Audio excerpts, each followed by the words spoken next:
கர்த்தருக்கு சோத்திரம். இன்றைய வேத வசனம் 150 சங்கீதம் 2 வசனம். அவருடைய வல்லமையுள்ள கிரியைகளுக்காக அவரை துதியுங்கள். மாட்சிமை பொருந்திய அவருடைய மகத்துவத்திற்காக அவரை துதியுங்கள். ஆமென்.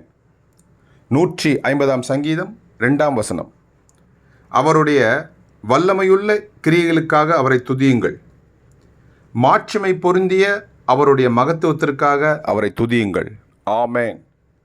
150 சங்கீதம் 2 வசனம். கர்த்தர் உங்களை ஆசீர்வதிப்பாராக, உங்களோடு கூட இருப்பாராக. ஆமென்.